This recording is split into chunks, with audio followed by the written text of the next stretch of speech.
Powered by Riverside.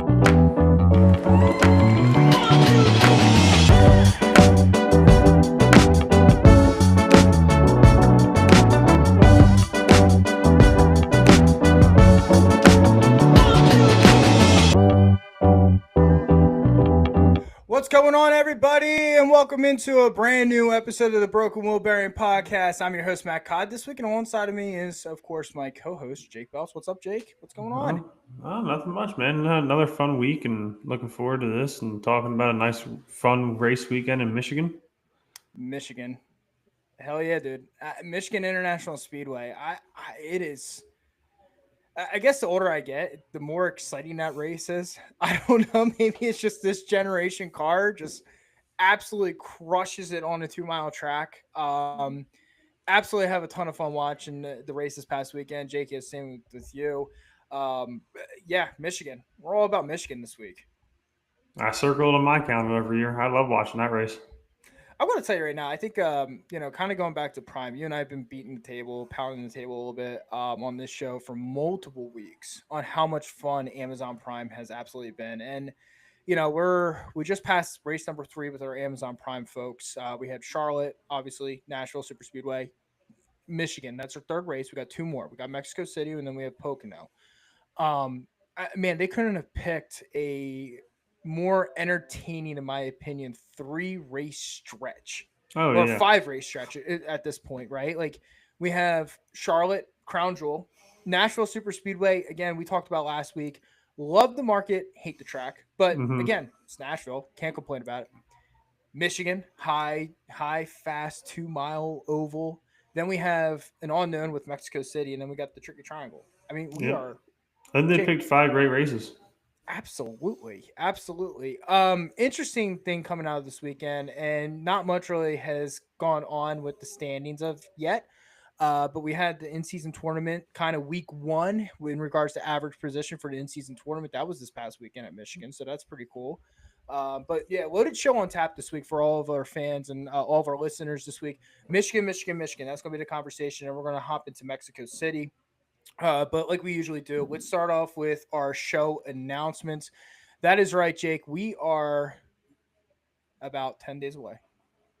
10 days away from going up to our home track. Pocono. Locked in, baby. Locked in. Yeah, unfortunately, for all the fans that aren't going to be sitting with us this year, you suck. No, I'm kidding. I wish you all could sit with us. But that is officially locked up. We locked that up last week. Show on the road, though, we have the Pocono tailgate. The BWB tailgate is going to be up and running next Sunday at the Tricky Triangle. We are looking forward to having you with us. We have a live episode on air, or we'll be having a live episode. So come by the tent or tailgate and try to jump in on the show. Obviously, we will not give you the mic, but come by, listen to us, and just drink some beers with us. That's what I'm looking forward to the most. It's going to be a fun time. It's going to be a really, really, really fun Sunday. It's going to be a great Sunday. Nothing better than a nice hot summer day at the racetrack, dude. Nice summer day at the racetrack. It's our time. I've been waiting for this for the last couple of weeks. We were supposed to go to Charlotte last. Oh, sorry. Jumped out. We were supposed to go to Charlotte a couple weeks ago, but unfortunately plans did not work out in that aspect. But yeah, we are looking forward to Pocono. Second show on the road this week, or this year in 2025, Dover. We are a little bit over a month away from that one. Monster Mile, Broken Wheel Bearing Podcast. We'll be back down there. To our Delaware fans, we are looking forward to seeing you again. Jake, it's been a while. It's been a while since I've been there, yeah. Been a while. Looking forward to that. But again, we've been saying it the last couple of weeks. They got it out of the rainiest time of the year. It is going to be hot as hell down at Dover, Delaware. I'll take the heat over being like, I'll see you on Monday. Yeah, I agree with you on that. I totally agree. They'll be like, What would you rather have, a rain delay or 90-degree weather and just your ass melting on the bleachers? I'd rather go with the 90-degree weather, So, yeah, Dover. We'll be back down there in a month. Let's get through. We'll get through the Pocono tailgate first. We'll get into more logistics as we get closer to that date. So, final show announcement this week. Again, if you listen to us live on Facebook or YouTube, feel free to follow us on our Facebook page or YouTube page at the Broken Wheel Bearing Podcast. Hit like, subscribe, anything. More likes that it helps us out, obviously, in the journey of becoming podcasters within the sport. That's if you love what you're hearing. If you don't, then hey, thanks for checking us out. Move along, and hopefully we get you back again as a fan. But I have been slacking, and I will say this. The last 3 episodes, I have absolutely forgot to post it on our Spotify, Amazon, and iHeartRadio pages. So we will be dumping them. I have some time this week. I'm in the process of moving. So I will be hopefully have some time the next couple of days to kind of drop all 3 episodes. So if you do like listening to us again, those episodes will be live on Spotify, or not live, but they'll be up posted finally on Spotify, iHeartRadio, and Amazon Music. So cool. All right. Ready? Ready to go. Busy show. Let's kick things off like we usually do. Take green flag out. jski.com. That's where we're going to start tonight on the sponsorship, news, headliners, updates this week. Again, all headliners courtesy of jski.com. Follow them on X, Facebook, or web at www.jski.com. So first one up this week, Jake, we have Arby's named newest founding partner of Chicago Street Course. I'm going to be honest with you. I have not eaten Arby's in my entire life. And never had it. No, and then all of a sudden it just randomly starts popping up in my life. There's one down the road from us. I've never even been there. Me neither. I may have had it like maybe one time, but like it's not an appealing fast food restaurant. Like if you're listening to us on air, like do you eat Arby's? Like if you have, like let us know. Like who's this appealing to? I don't know. Anyways, Arby's is named newest founding partner of the Chicago Street Course. That was announced today. Sorry about that. Camping sold out. Limited tickets remain at Pocono. That's basically your final call. The camping complete, done. 10 days out. Can't camp there. No more. Limited tickets remain available for Pocono. Again, if you're going to look for Pocono tickets, go to PoconoRaceway.com for tickets. Update number 3, Chase Elliott to run a special design to drive scheme in Atlanta. Listen, Jake, and everybody on air, you've all heard me rip Chase Elliott for the last couple weeks, but the one thing I got to give the man credit for is that he does this special scheme at Atlanta every single year, or like Darlington, and it's really cool because it's through the Chase Elliott Foundation. And again, the Chase Elliott Foundation will be continuing its partnership with Napa and Hendrick Motorsports for the 9th edition of its Design to Drive art collaboration with Children's Healthcare of Atlanta. Chase Elliott launched this program in 2017. The Design to Drive program has raised and donated nearly $500,000 to children over its first 8 years in the Atlanta area. So his Design to Drive scheme, I'll post that up on our Facebook page. It's really cool. I mean, these kids, man, they're fighting for their life. They're just like drawing stuff. And for him to even run the paint scheme that they draw, it's absolutely fantastic. And again, whatever he's been doing this year in the Cup Series, the one thing I got to give him credit for, that's the Chase Elliott I know, right? Yeah.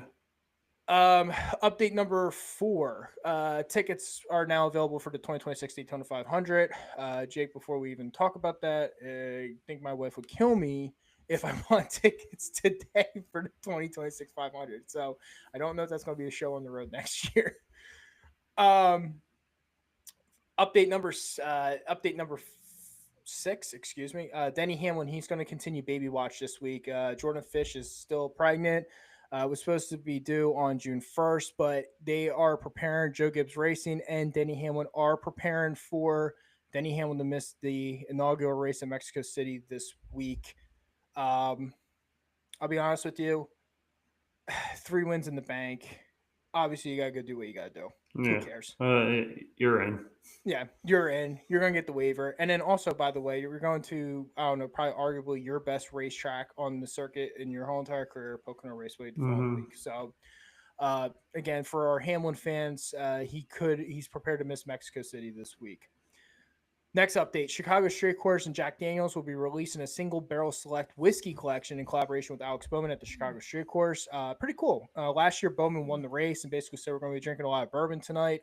Cool that Jack Daniels kind of owned up and said, hey, let's collaborate, do something cool at the Straight Course together. So that is pretty much all the fast headliners this week. But the next headliner is going to be, I think, the hot topic within the garage, Jake, and that is Ram. Yes, Ram is going to be entering the Truck Series again in 2026 with possible future move to the Cup for Stellantis. Article courtesy of article courtesy of Bob Pockers this week. Out in Michigan this past weekend, Dodge parent company Stellantis announced that they will be making a return to NASCAR racing in 2026 with its Ram brand competing in the NASCAR Craftsman Truck Series with an eye toward going Cup racing in the years beyond. Whether it's 2027 or later, 2027 is possible, but would be an aggressive timeline to get back in the Xfinity in the Cup Series.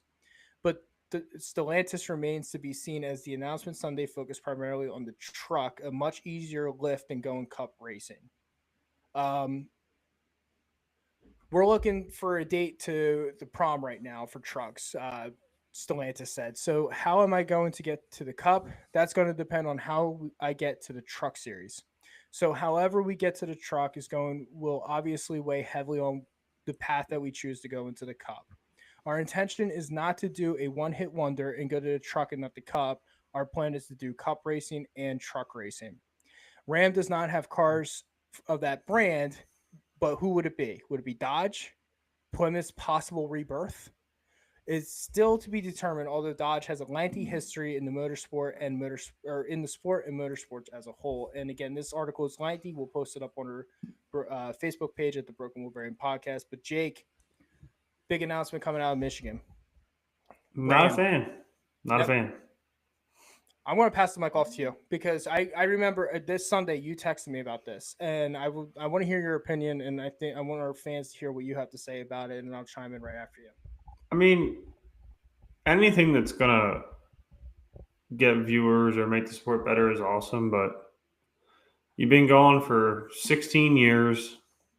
You left after 16 years. Why do you want to come back? I'm not happy about it. I don't support it. I mean, and people can argue with me all they want about it. I don't want it. I don't want to see them back in the sport. You left, you're out. The biggest thing, the reason why I feel this way is I feel like this is going to hurt Toyota more than it's going to hurt Chevy or Ford.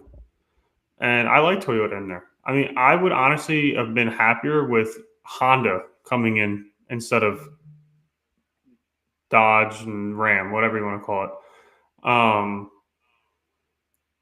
But it's like you said, Ram's doing it. So Ram has a truck. Cool.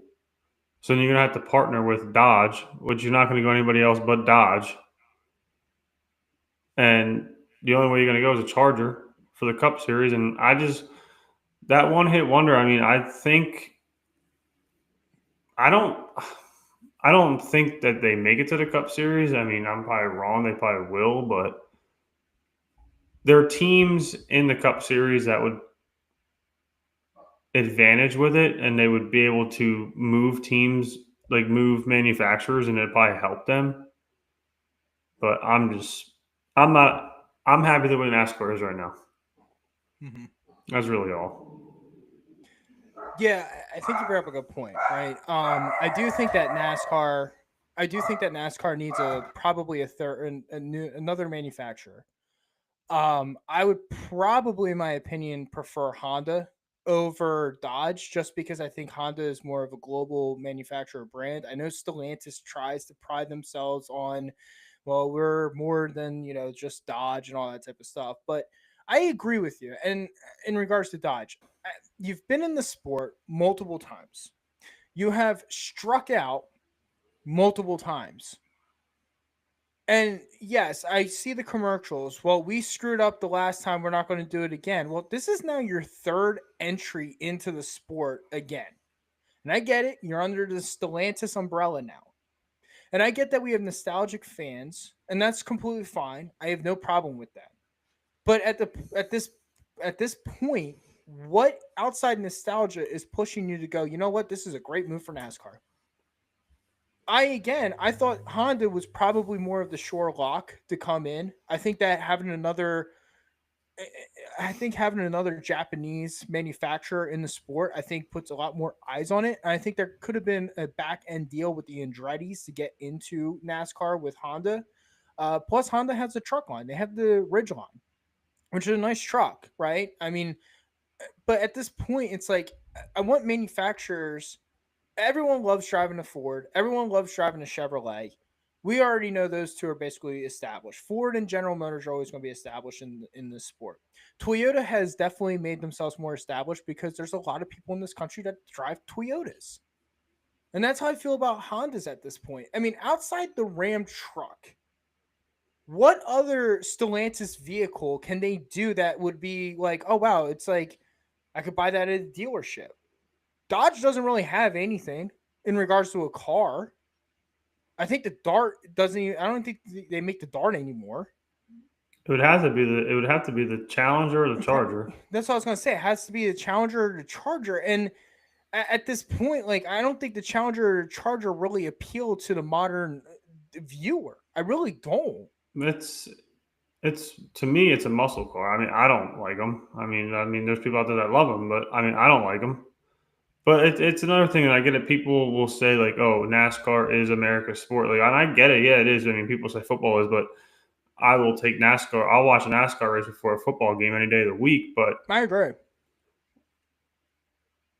it's look at every other sport outside of NASCAR. How many brands do they have? I mean, Honda can give it all, and and I get it. Like, oh, it needs to be like it should be Dodge or Ram. Like nothing is made in America anymore. People need to understand that. Like, I mean, it is what it is. I mean, they're all the same shit.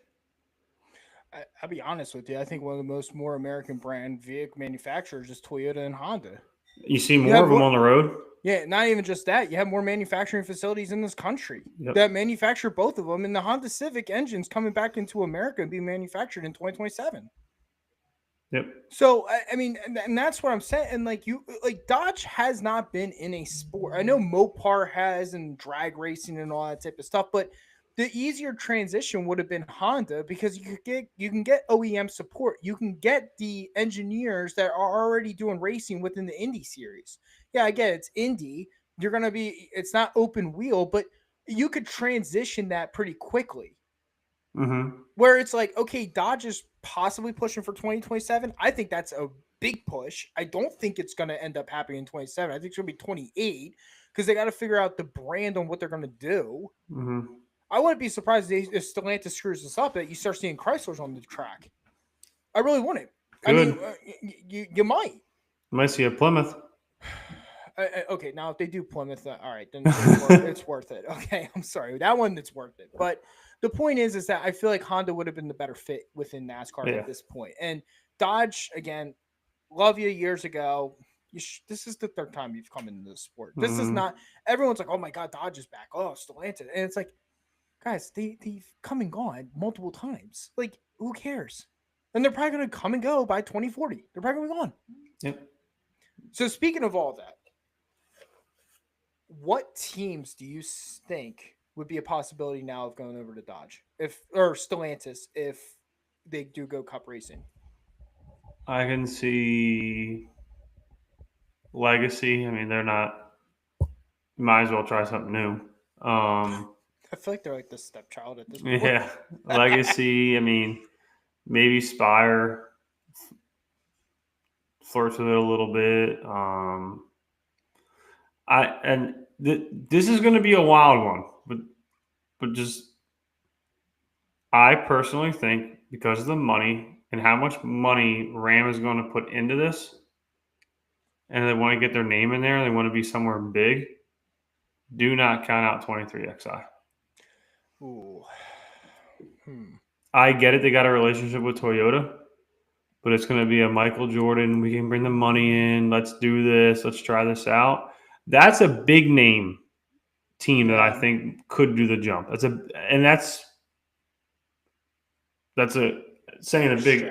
big stretch, but that's a big stretch. Yeah. That's the biggest team that I can think to be like, that could be like oh shit, we didn't think that was going to happen. What the hell?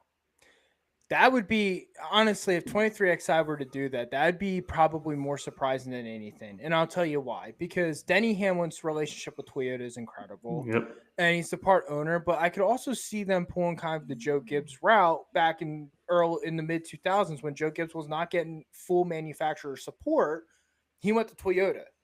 I Mm-hmm. could see Denny doing that if he feels like 23XI is not getting the full manufacturer support. When Denny does retire from driving. Um, so I agree with you. I think Spire can make the jump. I really do. I mean, another team you can do that's nothing is mean front row. Yeah, I mean, it's got to be for me. It's got to be a team that and I think Front Row's a great example. I think Spire's a good example. I think those are two organizations that are like they're getting close. Let's just say that they are getting close to breaking through, especially Spire Motorsports. Mm-hmm. They have a driver, which we'll be talking about later in this show, that is very aggressive, and it feels like he does not have equipment that capitalizes his driving style. Now, if Dodge comes in and goes, listen, we'll give you all the manufacturer support that you want, be the face of our of our organization. I could see Spire or Front Row for sure. That makes probably the most sense. I feel like Trackhouse Racing's also at that point where Trackhouse wins races. I mean, that's the whole thing. They win races. And if they feel like that they are not getting the same respect that the Richard Childress Racing is, Hendrick Motorsports is, I could see Trackhouse Racing going, you know what? We're going to make the jump to Dodge because we want that manufacturer support. And we want to be the top dog in that manufacturer. So there's a couple of organizations. The 23XI one is actually pretty interesting because I don't know if that'll happen if Denny's I don't still think it would driving. happen. I just But think it's it's like interesting. It's interesting you brought it up though. I really didn't think about that. I mean, again, like you said, I mean, it's a stretch. I mean, most likely probably won't, but like that's it's interesting you brought that one up because I wasn't thinking about that. Like I said, Trackhouse to me, Spire Motorsport, Spire. I think we're both in agreement that they're probably like we're done with Chevrolet. And then not Petty, but Legacy. Legacy is an interesting one. Now that would be funny if they do go back to Dodge because it's like, damn, they just get tossed around garage and manufacturers. Legacy would be interesting just because of the relationship that Petty had with Dodge and Plymouth for so many years, right? Like he's probably watering at the mouth to go back to that. I think that the front runners would be the first ones to go. Yeah. Because of Petty, but that's just my opinion. I mean, the biggest thing, like Trackhouse, it's like you got a guy who's won races, and you got two other guys that are capable of winning races. Do you leave Chevrolet and be like, oh, we're going to start from scratch and be Dodge's or Rams crash dummy? That's the biggest thing that's going to be. It's that team that makes that jump. You're their crash dummy. Like it could go good. It can go real south. Yeah, and that's a fair point because when you talk about going south, going back to what I was saying, this is now the third time that they've done this. Like, I know that we have a lot of fans that are excited. We have a lot of fans that are like, oh, Dodge is back. Like, oh, can't wait. Guys, I don't know what to tell you. It's like the ex-girlfriend, right? It's the ex-girlfriend or ex-boyfriend theory. Yeah. Back in the picture, do I do it? Do I not do it? And 95% of the time, it doesn't end up being anything good.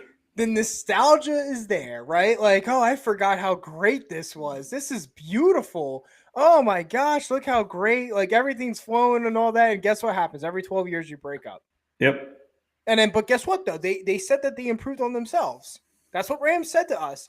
We knew we screwed up. I can't wait to improve on ourselves. And guess what happens? They don't improve on themselves. Go back to your freaking ex thing. Oh, I've changed. I'm better. And you find out in 6 months you didn't change for shit. So I mean, you're going to be a crash dummy. I mean, that's how it's going to be. I mean, that's just Dodge is coming in. Do you want to freaking do it or you not want to do it?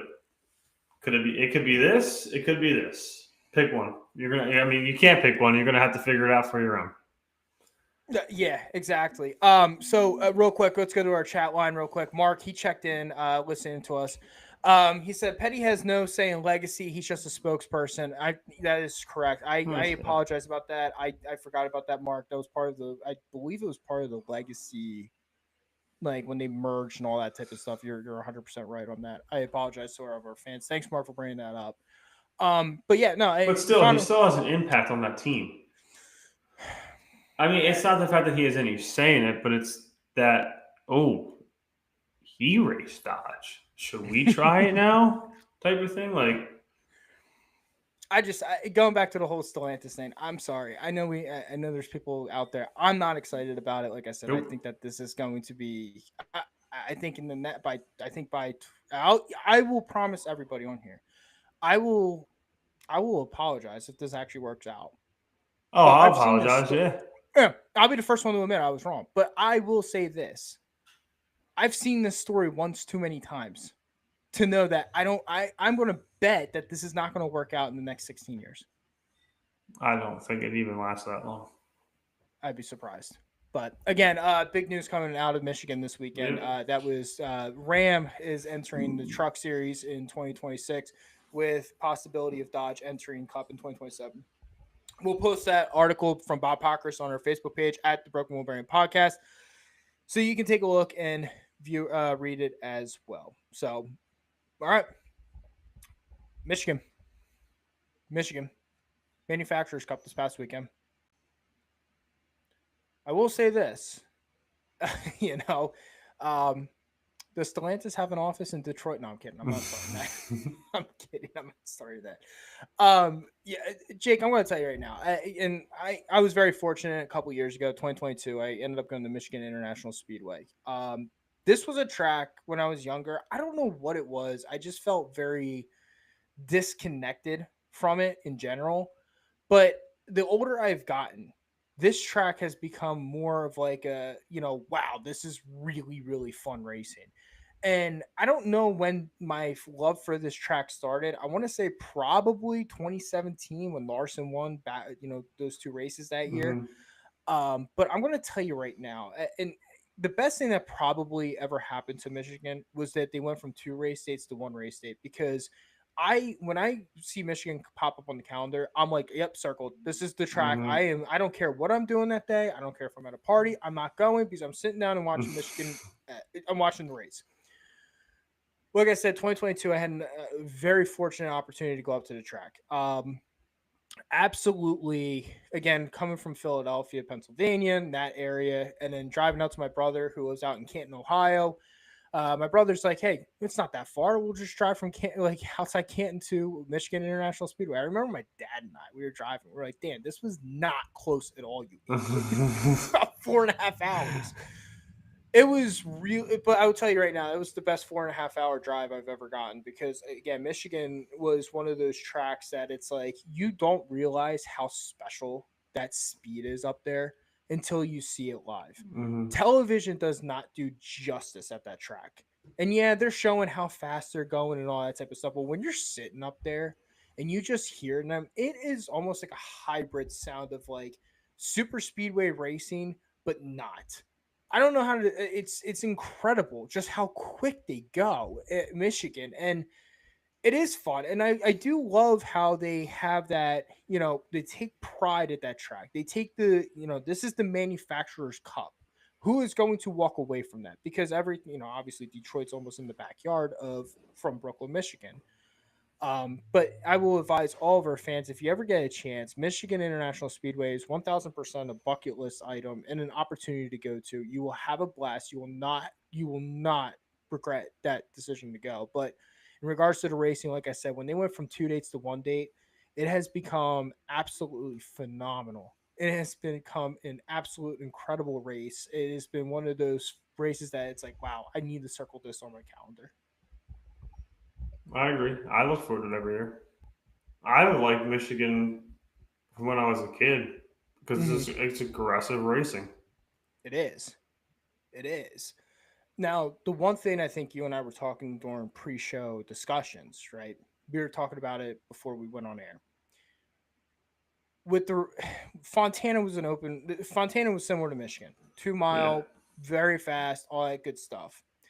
Unfortunately, Fontana is no longer coming back. I'll be honest with you. I don't think it's coming back, like even as a short track. I really don't. I mean, I've seen some aerial footages and photos of what that looks like at this point. I'd be very, very surprised if we're racing at Fontana anytime ever again. I would. But with all that being said, our question of the week, and we'll post it on our Facebook page tomorrow. But if you're listening to us live tonight, I personally think that NASCAR needs to build another 2 mile track, just like Michigan or similar to Fontana. If NASCAR were to do this, what market or where at in this country would you want to see that track? Jake, I what do you mean, think? I look, and the thing is, it's hard to do that because like you have places like Talladega that are in the middle of absolutely fucking nowhere. I've driven by it; it's in the middle of nowhere, and it still sells out every year. So, I mean, it's more so I look at it as what's a cool landmark that people are like, I want to go to that race. It's in wherever. Mm-hmm. And honestly, like you and me talked, like we said in the pre-race, like we both said Seattle. But yet again, is it going to rain? You never fucking know. No. So it's hard to do one there. I mean, if I had to pick a state, I'd pick 2 states. Mm-hmm. One of the Dakotas, Okay. North or Interesting. South Dakota. With South, do South Dakota Interesting. Okay. or Arizona, like in the desert. Put it out in the middle of nowhere. Mm-hmm. I would pick Wyoming, but like Wyoming has like a population of like 5,000 people. Yeah, so, Wyoming. I mean, yeah, you're flying Wyoming. in to go to the race. Yeah, Wyoming's a little difficult there. Interesting. Montana choices. would be cool though too. So I mean, yeah, it'd be an interesting one. Pretty interesting choices. I mean, if NASCAR were to come in, they were building a 2 mile track anywhere in this country. I prefer it near a big media market. I would. Oh yeah. In regards to sports and all that. So like in the pre-show discussion, I know we were talking. My 2 choices would be this. I think that the Pacific Northwest deserves a race date. I do. I know they got Portland right now as the road course, but I would love to see maybe not obviously in Seattle before people go, oh, he wants it in Seattle. No. I'm not saying that. I want it around Seattle. Mm-hmm. Find some land, see if you can build a track out there. Like, so where they're not putting a warehouse in the next 20 years. Like, find some land out there where it's like, okay, we're good. Now, again, I understand state laws, state regulations may regulate them possibly from doing that. But I would love to see the Pacific Northwest get something like that, like a nice Mhm. high speed 2 mile track. The other market I would love because on last week's show, we talked about it. Love the market, hate the track. I would love to see Nashville maybe getting a track like this, like what Michigan is. I would love to see that down in Nashville. I think the Nashville market deserves it, or not deserves it. They already have a track, but I would love to see them get something like that. I know years ago when they made the decision to go to Nashville Super Speedway, they were saying that they wanted to go back into the Nashville market in hopes one day to get the fairgrounds back. Well, I want to be honest with everybody down here. I have a buddy who lives down there, and they've already said that fairgrounds ain't coming back for NASCAR racing. It's just not. The Cup Series is not coming back. The the neighborhood does not want it. They're fine with the late. They're fine with the lower divisions and all that type of stuff. They don't want the Cup back. They don't want the traffic flow. They just don't. So, in regards to the super speedway, I think the super speedway is fun, but I think that again, like last week's show where we talked about how I think that the concrete. I'm not a fan of concrete tracks, so I would love to see a track maybe built outside of Nashville, inside that market, like a 2 mile open wheel, like Mhm. a fast 2 mile track. Um, it's interesting too because I mean Chicago. I look at Chicago, but honestly, with the street course possibly ending this year and maybe going back to Chicagoland, which has been rumored after start in 2026, I don't think Chicago would get something like that. So, but I would love to see it in a big media market that either needs an upgrade of a track or doesn't have a track.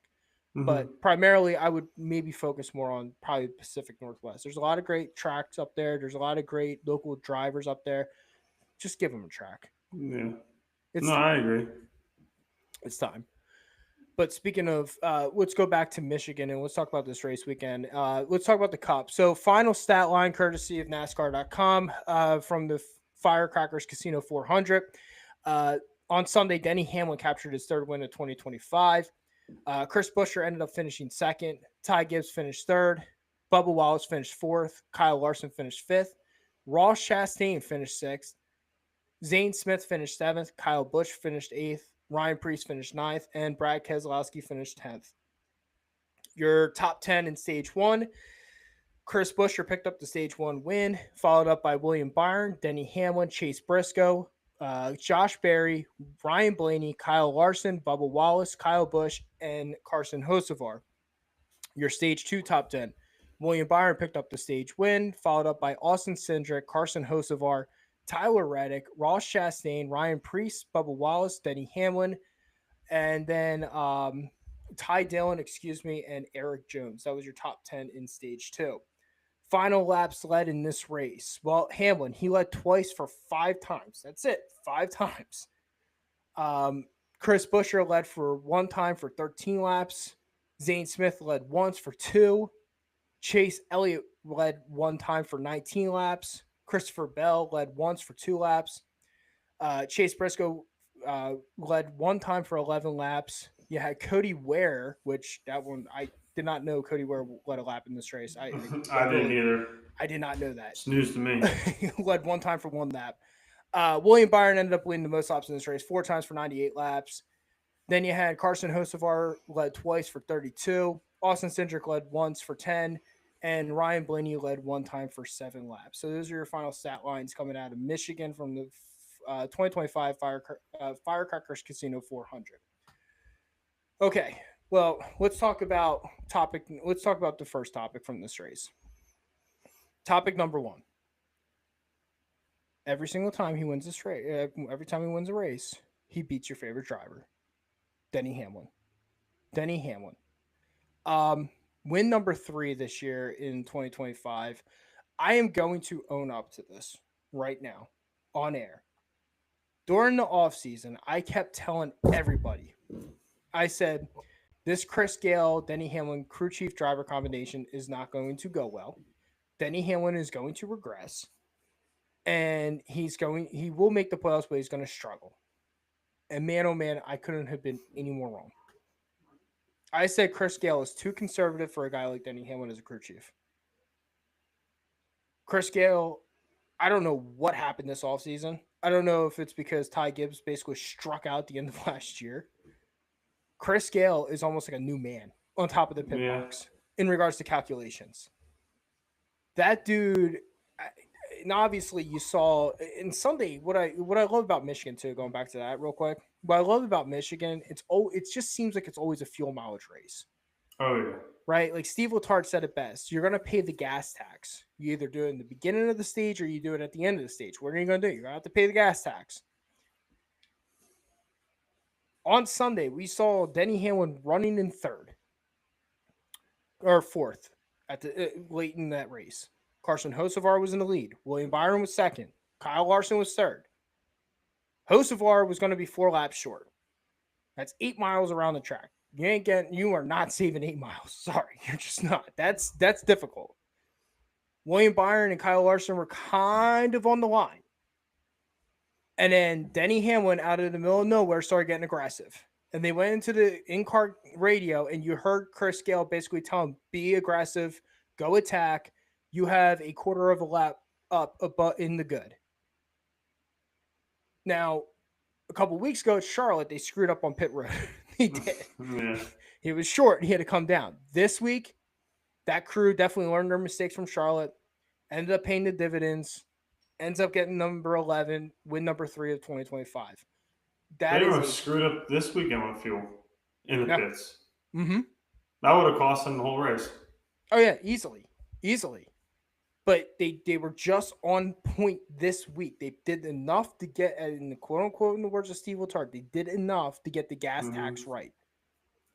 And that, again, a veteran driver with a crew chief, in my mind, who is continuously getting better. Chris, and I know a lot of people listening to me are probably saying, well, what do you mean? Chris Gale is a good crew chief. No, you're right. Chris Gale is a good crew chief. I like Chris Gale a lot with younger drivers. Not a veteran driver like Denny Hamlin. I did not like him going into the season. But Chris Gale has won me over. Chris Gale has won me over with Denny Hamlin. The two of them are working together. It's working. So far in 2025, Denny Hamlin, he has an average finish of 13.4. He's led 455 laps, 2 DNFs, seven top fives, 8 top tens, 3 wins in the last 15 races. Now, here's another interesting, a little bit more deeper dive with the BWB. All right. BWB stats. Denny Hamlin, we just, going into the All-Star race, right? Going into the All-Star race, Denny Hamlin posted a 21st at Talladega. He posted a 36th at, 36th at, or a 38th at Texas and a 36th at Kansas. Comes out of the All-Star break. In the last 3 races, Denny Hamlin has an average finish of 6.6. Finished 16th at Charlotte, which we already just talked about. Mistake on pit road. They didn't fuel the car enough. End up screwing him up on a possible win in my mind. I think that he probably had the car to get around William Byron, even though we saw Ross Chastain do it. Then at Nashville, finished 3rd, and then he won at Michigan. Honestly, in my personal opinion, Denny Hamlin probably should have 3 straight wins. Could have. I mean, this 11 team, we are entering the summer months. This 11 team is just getting hotter and hotter and hotter. And yes, we might not see him this week at Mexico City just because of the birth of his child.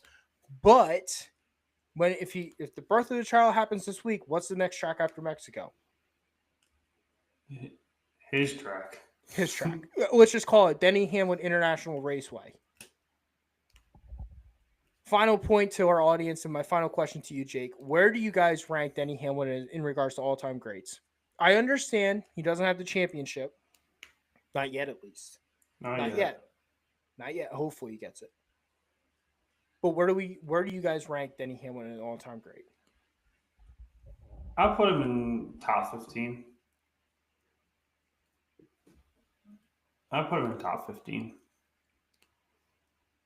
Currently, he's 11th on the all-time wins list. He's got 57 wins. He's 3 behind Harvick, who has 60. Kyle Busch is 9th on that list with 63. So he's got 6 wins behind Kyle Busch. And then he's got a distance between himself and Dale Earnhardt. I don't think he gets near Earnhardt, but he could crack my top 10 all time, depending on how many more wins he has when he races. But I was going to say I'd put him at number 11. Yeah. I mean, he, like I said, he's 11th on the all-time wins list. I think not having the championship kills him in regards to being better than Harvick. If he had a championship, he's in the top 10 for me. But my whole thing is like, I mean, look at all the crown jewels that Denny Hamlin does have. I mean, he's got multiple Daytona 500. He's got 3 Daytona 500s. Like, that says something within itself. Yeah. He's got a Coke 600. 57 wins. I mean, like I said, if he does get the championship, I think he's better than Harvick, in my opinion. Oh, yeah. And then maybe we're having a discussion between Hamlin and Kyle Busch. But, yeah, win number 3 for the 11 team in Denny Hamlin. So, okay, next topic. We talked about Denny Hamlin saving fuel and capturing the win. Let's talk about a driver who, in my personal opinion, is just completely on the verge of getting over the hump. Carson Hocevar. Yeah. Carson Hocevar, another week, another heartbreak. Dude, Matt, I was sitting on the couch like, this kid's winning this race. I'm like, what the? Again. Well, it stinks too, because when I look at Hocevar, I'm like, this is the 3rd straight week that's something. I mean, not 3rd straight, excuse me. The last 2 out of 3 weeks, something stupid has happened with him in that car. Yes, he finished 2nd at Nashville.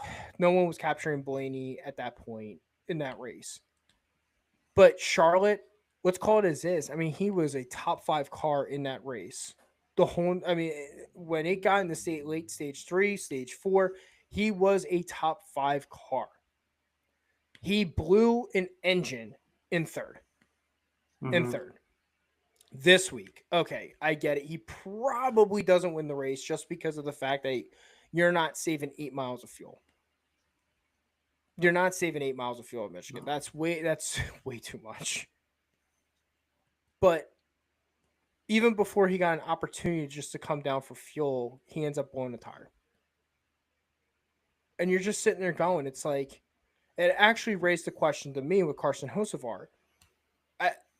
Spire Motorsports it's been a fun story all throughout 2025 with Carson. But at this point, is Carson Hocevar too good for that equipment? Is he running that equipment into the ground? Is the equipment not able to sustain his driving ability? I mean, we talked about it before. You put in like a Hendrick car or a Penske car, it's going to be good. I agree. I mean, listen, I want him to work out with Spire Motor. I want him and So Spire do I. Motorsports to win. I would love to see another team come up through the ranks and be like, oh my God, we have another driver team combination that we got to worry about. And Spire is getting there. We talked about it during the Stellantis talk and Dodge and Ram. We talked about it. Spire is getting better each and every single week. But the problem is you're almost at the point where it's like, I look at the three Spire drivers. Hocevar is putting on performances. Yeah. Like, you could go to a track and legitimately be like, damn, that dude is legit. McDowell's a really good qualifier. McDowell is a veteran driver. I like Michael McDowell, but let's call it as is. Michael McDowell is Michael McDowell. And Justin Haley, who's kind of in the same equipment, has been irrelevant all throughout 2025. So it's kind of like, okay, like, what's the outlier with Spire Motorsports?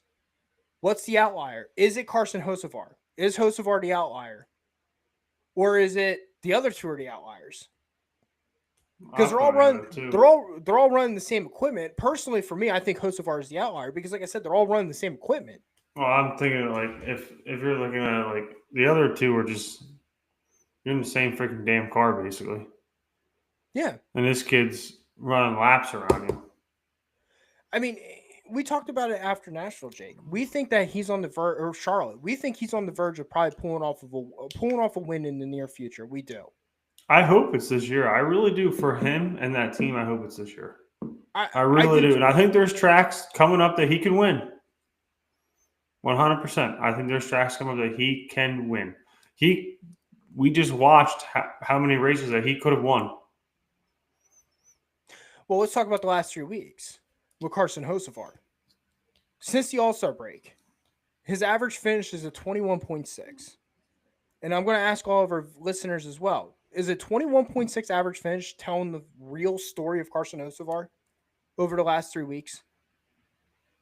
Is it? I mean, he's finishing there, but it's the I've seen more equipment failures in the last 3 weeks. Last 2 out of 3. Excuse me. I'm sorry, everybody. Last 2 out of 3 weeks, I've seen more equipment failures on that car, and that's what's telling me the story, not the 21.6 average finish. This past week, again, was leading. He was going to have to come down for fuel. Let's call it as is. He was going to have to come down for fuel. There's no doubt about it. But it's a totally different story just coming down for a splash and go to go get those 8 miles back than having to come down, put tires on the car, put fuel in the car. All of a sudden, now your pit stop probably goes from what? Maybe 3.4 seconds all the way probably to 9.4. I mean, you're losing almost a turn. Yep. In regards to the timing that you just had because you had to change the tire. Charlotte. Yes, Ross Chastain won that race. And listen, I'm more than happy to have Ross Chastain win that race. But the point is, Hocevar was right there. We might be singing a different tune if that engine doesn't blow up. I like this chat. I'm sorry. I was reading the chat that David had sent in. Yeah, go for it. Yeah, share that one, Jake. No, I mean, David here said 77 is 77, no matter who drives it. He upsets other drivers. In the end, no friends on the track will hurt you. I agree with everything besides the no friends on the track. You pissed off the wrong person on that track, they are going to make sure you realize you pissed me off.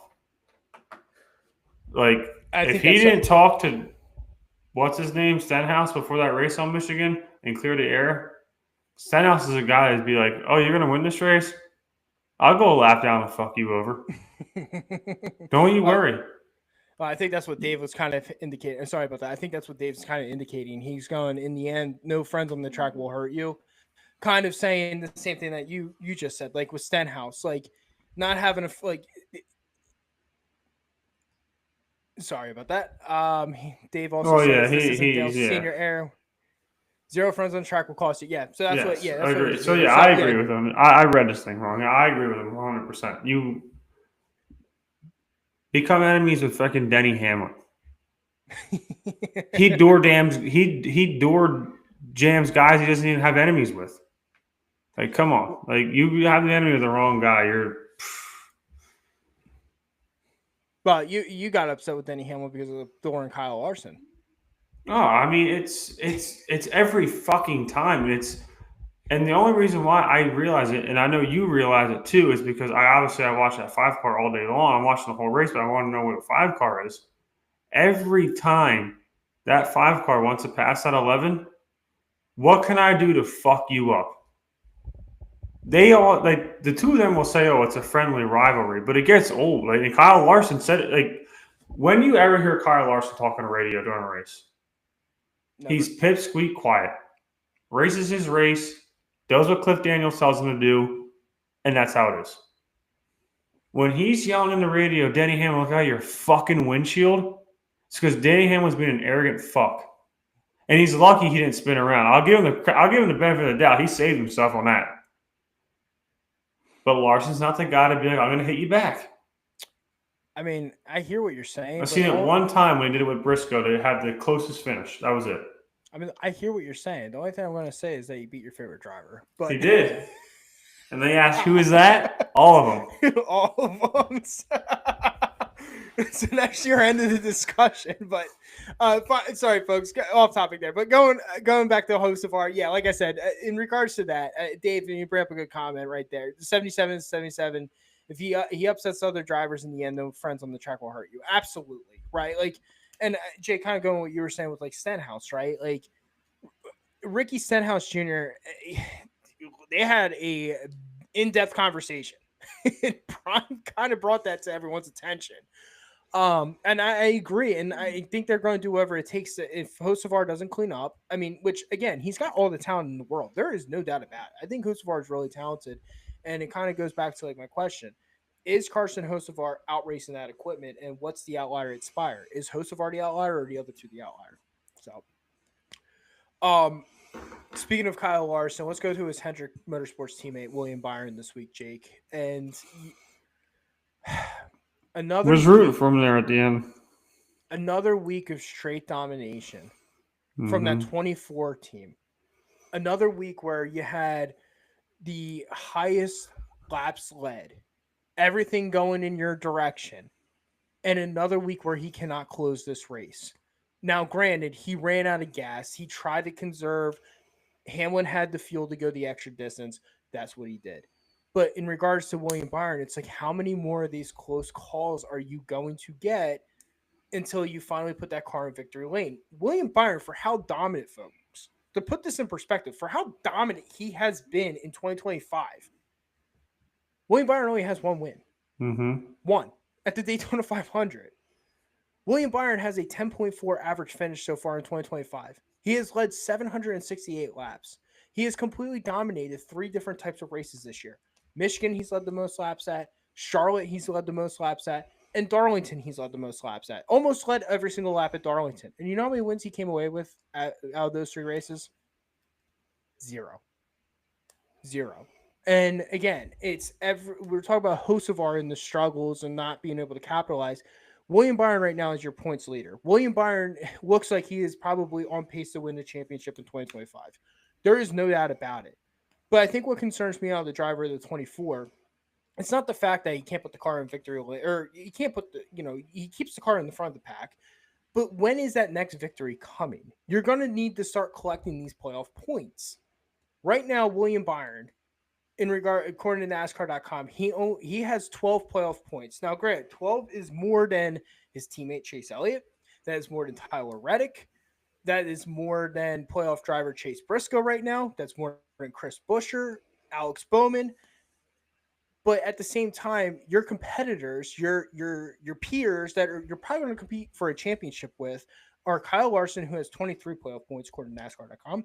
Denny Hamlin's got 18 playoff points, and Christopher Bell has 16 playoff points. Oh, by the way, Ryan Blaney, who leads the circuit with 5 DNFs this year, he's got 8 playoff points. So when that 12 car starts stop wrecking and starts actually picking it up and gets back to being Ryan Blaney again, that 12 car is also going to be a massive threat as well. Also, Joey Logano, we haven't seen the 22 as dominant as we usually have early in the season, but at the same time, he's got 7 playoff points as well. So we know the 22 is going to be coming. Ryan Blaney's going to be coming. Ross Chastain's got 5 playoff points. Right now, with that win in the bank at Daytona with William Byron, him not winning these races that he completely dominates at might cost him a chance at the championship 4. I mean, I don't disagree with you, but I think he is in the running to win a championship this year. But go back to the whole topic: can't finish races. You're not going to win a championship if you can't win a race. I get it. He won one race. When it comes to the round of 11, and you make it to the 4, you don't win that race, brother, or you don't finish before the other guys, which you should win that race. The whole season was worthless. You get what I'm saying? Like, I'm not trying to knock William Byron. I love William Byron. I love that he's a Hendrick car driver. I think he is the best Hendrick car racer right now. I don't give a shit what anybody else to say. But yeah, I think he's trying to, and Matt, the thing is in watching on something that I got really frustrated with him about is he had a gap on Hamlin. He had a gap when Hamlin was in 4th. Why didn't the crew chief say, time to fuel safe? He could have maintained, but why? He wouldn't have had a race, Denny, if he saved laps before when he had that lead. Let them catch you. Yeah. He ran a perfect line all day. Let them catch you. He was hard to pass. I personally think watching it from 40 laps until the end of the race, and I was really just watching Byron, he could have made it to the end of that race. When he started racing Denny, screwed himself. Well, I think that's what kind of going back to what going back to the Denny Hamlin discussion, right? Like with Chris Gale. Chris Gale even said on the in-car radio, he basically said, go be aggressive, go attack them, go attack them, run them out of fuel. And that's because Denny Hamlin had enough to make it to the end. He was a quarter of a lap to the good. And like you said, though, it's like, and maybe, it does stink because like you said, there was a gap. There was a gap with William Byron, and you could have been fuel saving the whole time. I don't know how far they could have fuel saved. I don't know. They may have been doing it, and that was the furthest I think you get. Well, yeah, for sure. I mean, maybe they were. I mean, I could be wrong, but yeah. I personally think when he was trying to get super aggressive, because Denny Hamlin was like, I know I can be aggressive. I have the fuel to do it. And that's when it kind of was like, Byron was probably like, might as well give it all I got. Maybe I get lucky and make it to the end. Yeah. Yeah. And that 28th position, and that finish in 28th hurt him. Not that it hurt him. He's in the playoffs, but still, I mean, you lost out of stage points, and you know what I mean, for the end of the race. Not that it matters to him. He's got a pretty decent lead in first, but playoff points, no. I mean, what does it go? Kyle Larson than him, and what does Kyle Larson got? 5 more points than him? Would you say? So right now, in regards to playoff points, it goes the top 4. Excuse me. Kyle Larson's number 1 with playoff points. Number 2 is Denny Hamlin. Number 3 is Christopher Bell. Number 4 is William Byron. And how many does Hamlin have? Hamlin's got 18. So Larson's got a 5 point, which is a massive lead. I mean, I remember we're close to the playoffs yet, but still. Yeah, I don't know what. I mean, did you get? And you want to stay on the Hendrick topic for another minute? It's like, what the fuck was Chase Elliott's team doing? What in the world? Like, you're throwing. They threw a bomb out there. Like, man, I hope we get a caution. So you and I were texting during the race, and again, not to beat up on our weekly beat up on Chase Elliott rant this week, but I know Chase Elliott's the most popular driver. We have fans of Chase Elliott that listen to the show. Let's talk about Chase Elliott. You're right. Here we go. Another week, another blunder with the 9 team. Once again, another week and another blunder. Okay, when he got in the clean air, he had speed. When he got around Blaney, he had speed. He was fast. So clearly, Hendrick Motorsports, clearly he's got the Hendrick power. He clearly does not have issues on speed. But what is Alan Gustafson doing? Like, you got to live and die by your strategy. You go, okay, you stayed out there. You tried to get the caution quickly, go get the tax and try to get through the stage and all that type of stuff. But like that first caution, you should have went down pit road. You were in the lead. You should have went down pit road. Like there's your blessing right there. You're in the front of the pack. But instead you stayed out. Why? Because you didn't want to be in the dirty air. I've seen enough back there. I don't want to be back there. Well, what do you mean you don't want to be back there? What would you might have been? 4 or 5 cars back? That's what I'm saying. And then all of a sudden you go down. Even Christopher Bell's asking Adam Stevens, what is he doing? Yep. What is he doing? So speaking of Chase Elliott too, and not to put more salt in the wound for our Chase Elliott fans, Auto Racing Analytics posted this week on X current drivers right now with the worst restart numbers in the Cup Series. This is everything post Michigan. Your top 5 worst restarters in the Cup Series. Number 1, Cody Ware, minus 38 position net on restarts. That is horrible. Number 2, John Hunter Nemechek, minus 37. Number 3, Shane Van Gisbergen, minus 36.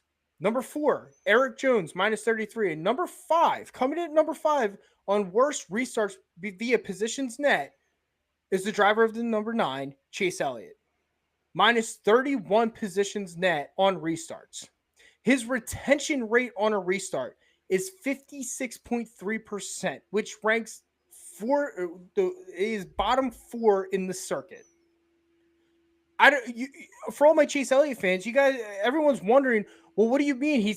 You're right. He does have the speed, guys. He has the speed in that car. He does not know how to restart in this car. He does not know how to restart in this car, while his teammates are completely exploding on the restarts. Mm-hmm.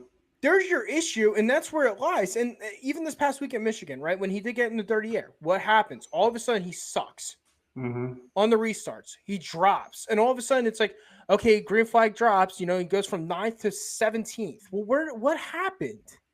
I mean, look at the restart when he's on the front row with Blaney. Took off, gone. See ya. Took off, yeah, clean air. Yeah, took off, clean air. When he's in the middle of the pack, he can't restart. And I don't know if this was always a Chase Elliott inefficiency. No, he used to be really good at restarts. Yeah, I mean, you never saw him way. This year is just like a fucking fog for the 9 team because it's like I feel like they're in a territory that they've never been in before, so they don't know how to strategize around it. They're not starting out in the top 8 cars like they used to. You know what I mean? Like, I just feel like I hate to say it, Chase Elliott doesn't win a race this year. The way they're racing, it's starting to come to that. It's starting to get to that point. But you know what, though? I heard he's so consistent at top 20s. So consistent. Love it. See you not in the championship race. No, he'll be a round of 8 driver. He'll be a round of 8. But this is the thing. He don't run a. Last year, wasn't everybody who made it in won a race? Yeah. No, you know what? This year, guys will get lucky. Actually, no. Last year, everybody did not win a race, but he will get. But the thing is, man, if he keeps averaging 20, you're just going to keep dropping. Like, I'll say a huge name, and I'm going to give a huge honorable mention to this driver. Look at Kyle Busch the last few races. Mm-hmm. Yeah. Dude, Carson Hocevar is in the playoffs right now. Look how he's racing compared to Chase Elliott. So right now, Chase Elliott's average finish is 11.7, and he currently sits 5th in the driver's points. So, I mean, again, it's better than what we were saying, like the 20. I mean, yeah, he's got points, but there's still guys out there that don't have wins like him that in the last few weeks I've seen a lot more growth over than him. Well, if you look at it right now too, and we're gonna let's go back to we'll come back to the standings in a second, going back to with the winners. But I do want to give a special shout out before we go back to the standing discussion. I want to give a special shout out to RFK Racing this week. RFK Racing has listen. They had a very good week that went under the radar. Busher ended up finishing second in this race. Honestly, I thought the 17 was the best car on the track. I thought he was going to win the race. I liked Chris Busher a lot this past week. I picked both RFK drivers to win, either one to win the race. And then you had Ryan Preece finish ninth in this race. Preece has been very sneaky, underrated, quiet this year. And then Brad Keselowski picked up another top 10. Unfortunately for Brad, though, Brad's going to have to win a race to make the playoffs, and I think he knows that. He's still sitting 32nd in the playoff or in the points. I mean, it does not look good for the driver of the six, but maybe picking up some momentum, running in the top 10, top 5, maybe at some point we may see the 6 car in victory lane. I don't know when that's going to be. I don't know if it's going to be this year, but the 6 is going to have to win a race to make the playoffs. But right now, Preece and Busher, right now they're in the playoffs. Mm-hmm. They're in the playoffs. Playoffs ended today. Both drivers are in those. Both drivers are in the playoffs. Also, shout out to this stat this week coming out of Michigan in regards to RFK. RFK Racing has the most organizational wins at Michigan International Speedway. They have 8. They've won at Michigan in 1990, 93, 97, 2004, 06, 08, 12, and 2023. So, pretty special stuff for RFK Racing. They are so good whenever they go to Michigan. I know some people in the community and the fan base call it the house that Jack built, Jack Roush meaning. So yeah, very impressive. A really good week by RFK Racing. But outside that, that's pretty much going to wrap us up with Michigan, Jake. But I want to go back to what we were talking about with the standings real quick before we get the Mexico City picks. You were just talking about drivers in the standings that are going to need a win or who are winless as we get into mid-June that I'm starting to get concerned about. Number one right now, I think I'm going to take Chase Elliott and Tyler Reddick out of it at the moment. They're both winless, but they have nearly like 141 points over in the good. Yeah. Unless they have a catastrophic failure, like AKA Alex Bowman's on right now.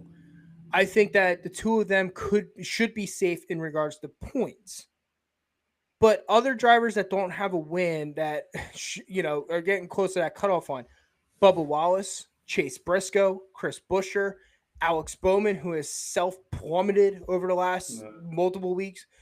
Preece is right on the cutoff, near the cutoff line. He doesn't have a win, and Kyle Busch is on the cutoff line that doesn't have a win. Going back to what you were saying with Hocevar doesn't have a win. He's below the cut line. You know that 77 is willing to make the risk and willing to take the gambles and take the shots. What driver over the next few weeks do you see that I just mentioned that are winless do you see in victory lane? I like Chase Briscoe. I also like Ryan Preece. Preece is interesting. I have a huge, and I never was a fan of him, and recently I've become a fan of him. And I've been I was rooting for him on fucking Sunday, and I got so irritated. I want to see that 8 car in victory lane. Qualified second. I mean, the weird thing was he qualified second on Sunday, but the practice speed was just almost like it wasn't like it was weird. It didn't translate on the race. His speed just didn't translate the whole weekend. He put down a really fast lap in qualifying, and then like during practice, because I usually when I look at the data, I usually look at what they did during practice to estimate the same thing. Practice, and it's the 10. Like Fox does a really good job. Bob Hawkers does a really good job with like the fastest 10 lap rank average. I look at the fastest 10 lap rank because I want to see who is consistently fast in 10 laps, right? I agree. So there's a couple of drivers that are really intriguing that are piquing my interest. I think Briscoe. No, go ahead. Kyle Busch had the fastest lap during the race he held that for a little bit. He held it for a little bit. Byron ended up getting it though. Yeah. He hasn't, like, out of every driver, he's impressed me the most in the past few weeks. I just think, like, before the All-Star race, it was like, hang the fucking helmet up, get the fuck out of the car, you're done. And then now I'm like, it was kind of like it's kind of like a Brad K story that we talked about before, right from the beginning of the season. Buddy, get out of the car seat, put somebody else in it, and look. Matt, I think we just gotta start talking shit on more people, and they'll do good. Well, I mean, that's what I, I'm trying to talk shit on Chase Elliott. I mean, that's all I need. it ain't working for him. It's not working. It's not working. He's not listening to the podcast. Nah, you can definitely tell he's too busy snowboarding or something like that. Going back to a driver you just said that was pretty interesting, and a driver that's winless right now that I do like a lot over the next couple of weeks, and that's Chase Briscoe. Yeah. I love Joe Gibbs Racing Equipment at Pocono. Mm-hmm. I think that if it's not Denny Hamlin, I love that 19 car up there, or the 20, or the 54, right? And we didn't even talk about Ty Gibbs yet, or we won't even talk about Ty Gibbs tonight. But I do like Chase Briscoe. I think Briscoe might be the next one that's winless to win a race. I do think we're going to get a first-time winner in the season this week. Oh, We'll yeah. talk about that. We'll talk about that in a second. But I like Chase Briscoe a lot at Pocono. Buescher, I think Buescher. Listen, Buescher basically cleared his penalty. Yeah. But via points. I mean, that 17, Chris Buescher is, you can't keep him down. He is going to capitalize and he's going to win a race. It's just for me, it's like, well, where does that win fit in going into the playoffs? There is he's really good on road courses. That could be another driver. Yeah. Priest has been interesting all season long too, because I think Priest is always the forgotten son of RFK Racing, but he's been really consistent. I don't know if I like Ryan Priest over the next few weeks. I don't really care for him on road courses. I don't think he does well at Pocono. And then of course we got, listen, that Atlanta race, we could probably pick the whole entire field. They could win that race. RFK Racing might be looking at basically circling Atlanta over the next 3 weeks and going, that's going to be the track we're capitalizing at. But I agree with you. I kind of like Chase Briscoe, but in regards to talking shit on drivers, why don't I just start talking shit on Alex Bowman? No, I'm kidding. I don't want to do that. Final point. Alex Bowman, I wish the dude would learn how to. I just feel like the dude does not know how to learn. It does not know how to crash a car.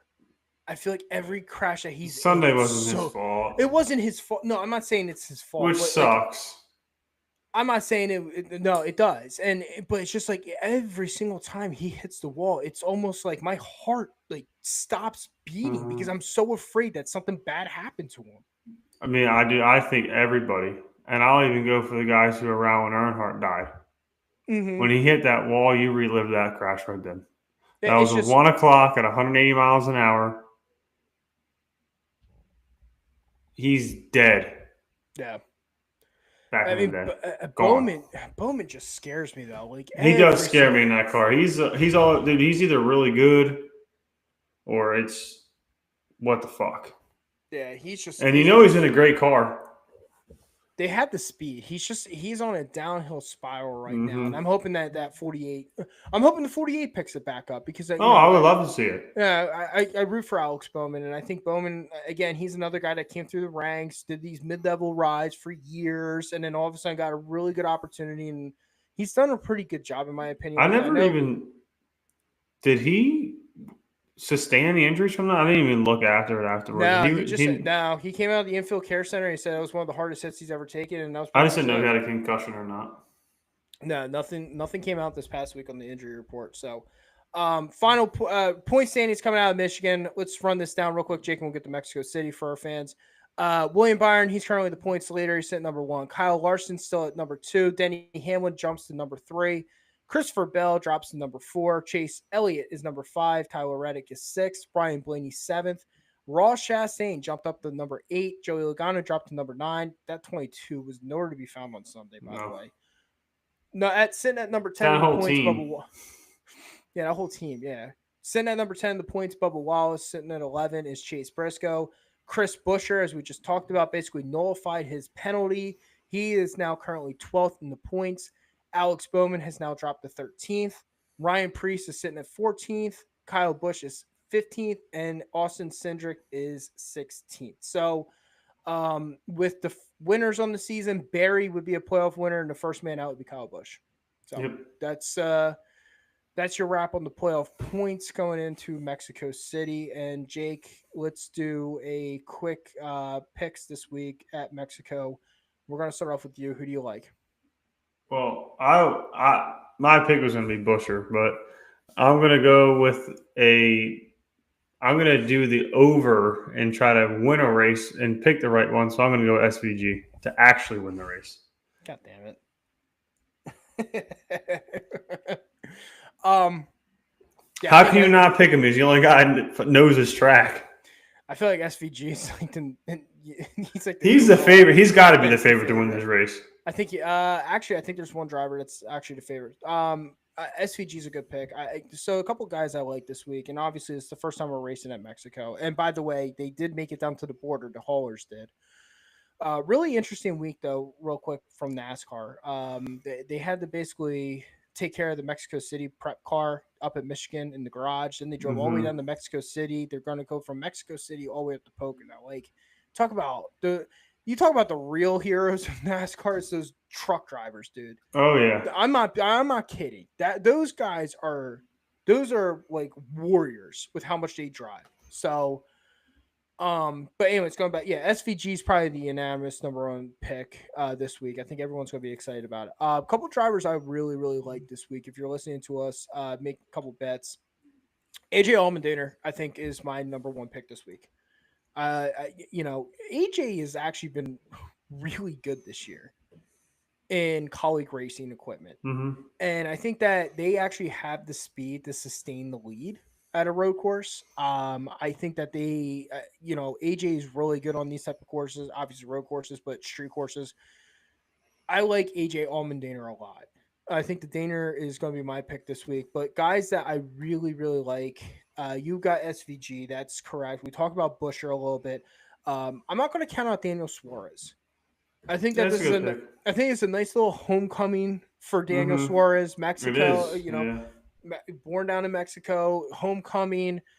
He's won a race on a road course. I think Trackhouse, obviously, I think they're going to have all cars prepped, ready to go to road course racing. I like Daniel Suarez. I'm not going to count Suarez out. But outside that, I mean, it's pretty much going to be a crapshoot this week. I mean, yeah, it's up in the air. Yeah, if you're a gambler, I would just stick with your road course reigners. I would not go with Chase Elliott because he's not a road course reigner. No. He's gonna win this race, I guarantee it. Yeah. No, you say it. Yeah. Now that I say it. But yeah, I would stick with road course reigners. SVG, AJ Allmendinger, Daniel Suarez I like a lot. I like Ross Chastain too. I do like Chastain when we go to road courses. But I don't like any Hendrick car, but no, I Reddick. I like Tyler Reddick too a lot this week. Yeah. Kyle Busch is usually pretty good at road courses unless he gets spun out. Since he's gotten in the 8, yeah, I would say him and Randall Burnett. So there's a couple drivers this week that are going to be interesting. It's a tall. I'm looking for. I hate road courses, but I'm looking forward to it. It's new. I am too. And it's like, what are we gonna get? Are we gonna come back to Mexico City again? That's got biggest thing that I'm looking at it as. You know what I mean? Well, like you said, it's a new road course. It's definitely going to bring a different challenge to these drivers. And like I said, I look forward to it, and I love going to new places. I'm hoping that this becomes the start of a new era for NASCAR and continue becoming the global sport and try to compete with F1.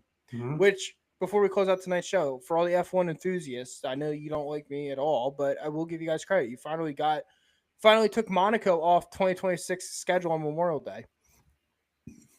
Finally took that off the schedule. Now you went to the Canadian Grand Prix on that weekend. So I have to give you guys a lot of credit on that one. So I'll give you, you know what? Jake, we'll close out tonight's show with a little clapping to our F1. Great job.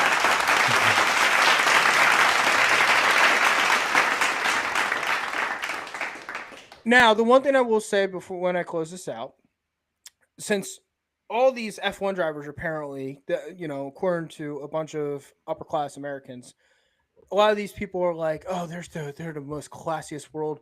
They're the most best racers in the country. Here's an idea. You guys are running the Canadian Grand Prix. You're probably going to run it during the day or in the morning. I don't know. Maybe it's about time you strap on into a car and you come down to Charlotte and you actually race against real drivers. Yeah. I'm just Not saying. gonna I'm argue put. there. You know what? I'm gonna put that out there for the F1 drivers. Why don't you guys finally? Because now there's no excuse. Well, we have Monaco. We have Monaco. No, you don't have Monaco anymore. You're in Canada. Mm-hmm. Come on down to Charlotte.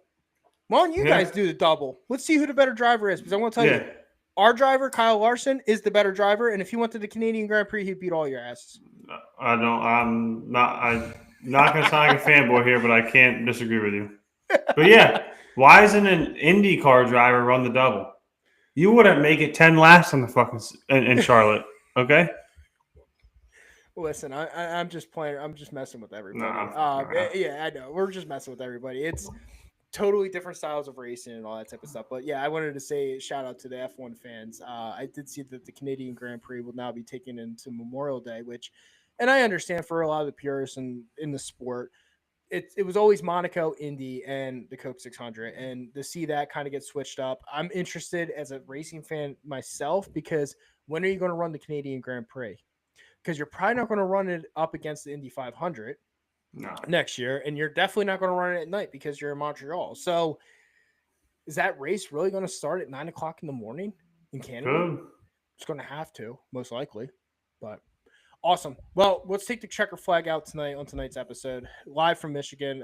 Final comments, Dave. He ended up checking in while we were talking about Gibbs for a second, or while we were talking about Hamlin. He said the 11 has Gibbs and 23XI. He will always be protected. Well, again, Dave, he beat your favorite driver. So he's not wrong. I like that comment. I think the same shit. 11 against the world. All right. With all that being said, appreciate everyone live with us tonight. Great episode, great comments. Appreciate everyone chiming into the Blown Engine line, talking with us. Love what you hear. Again, we're live every single week on Facebook, on YouTube, at the Broken Wheel Bearing Podcast. Our episodes the last 3 weeks will be posted this probably Friday night on Spotify, iHeartRadio, and Amazon Music. With all that being said, Jake, it's been a pleasure this week. Yes, sir. It's been a pleasure this week. We're down in Mexico City. Folks, if you have not, go on our Facebook page, Broken Wheel Bearing Podcast, RSVP to our tailgate. If you're going to the race and interested, we would love to see you there next week at the Tricky Triangle. With all that being said, have a wonderful night. Be safe. If you're going down to Mexico, enjoy the race. If you're watching it live, we'll talk next week as we always do here on the Broken Wheel Bearing Podcast. Be safe. Safe travels. Have a good night. See you. See ya.